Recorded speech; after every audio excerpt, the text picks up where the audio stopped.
Muhammad ﷺ informed us of the release of Dajjal into the world during his lifetime. During his lifetime. He went on to say that when Dajjal is released into the world, he would live on earth for 40 days. One day like a year, one day like a month, one day like a week, and the rest of his days like your days. That when Dajjal was in a day which is like a year, Britain was his headquarters. And when Dajjal moved to a day which is like a month, the United States of America became his headquarters. And finally, when Dajjal is going to be in a day which is like a week, he comes back home to the Holy Land. He comes back home to the Holy Land.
When Prophet ﷺ described him, as I said, he didn't leave any details out. He described him to a T. He said that he would be blind in the right eye, and that it would be like a floating grape, unstable, twitching in the socket. And that the left eye would also be defective. But he sees through this eye. And it would have a thick film, something like that of a fingernail over it. And at the same time, it would be green like glass. He referred to it as being like glass because glass made in early times tended to be green because of the chemicals which were used in the making of the glass. As you said, Ad-Dajjal, عَيْنُهُ خَضْرَاء كَالزُّجَّاجِ. The Dajjal's eye will be green like glass. And his complexion will be ruddy white. Ruddy white meaning that he is white with redness in his complexion. These are all descriptions found in Sahih Bukhari, Muslim, etc. His forehead will be prominent and his neck will be wide. Right? His forehead prominent, meaning that it's protruding, it's large and it's protruding forward. And his neck would be wide. You know, something like Mike Tyson, you know, he's got a neck that just seems to connect with his head, right? I'm not saying that Mike Tyson's Dajjal now, so please don't go and quote me on that, huh? Anyway, the point is that he'll be very powerfully built. I mean, this is actually people who are, you know, heavily built. He will be described in that way, very powerful built. And his back, because of how many muscles, the muscle that he has, his back will tend to be curved. You know, almost like a hunchback, right? Because of the bigness. You see people who do a lot of weightlifting and that when they start to walk around, they start to walk around like this, you know. So he will be like that. And his feet will be wide set apart. He will walk, you know, not normally people, their feet, you know, turn inwards like this. Well, his will be walking wide set apart. And his hair, he'll have a lot of hair on his head. It will be in curls or locks. And they would be, as the Prophet ﷺ described, like small-headed snakes coiled together. And he will be sterile. He will not have any children.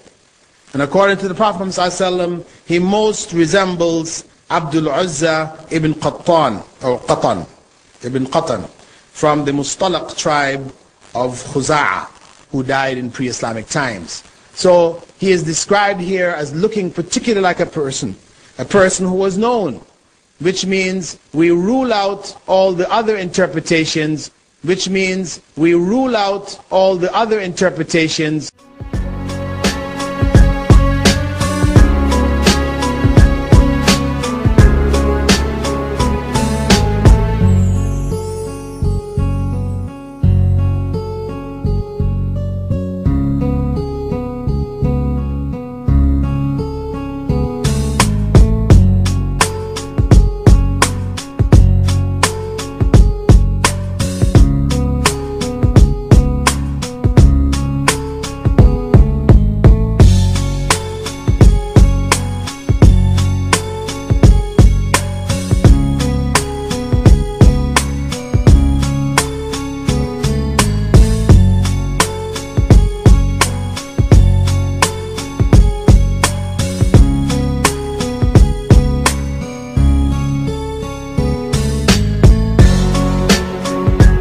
And, people get into, Dajjal being masonry, because the Masons like to use the symbol of the eye, or it's the United States because they got a pyramid and there's an eye on the top of the pyramid. Somebody mentioned to me that they went to Mecca, and while they're in Mecca, they noticed that the police force, they all have badges with an eye in the middle. What does this mean? Is the Saudi regime is Dajjal?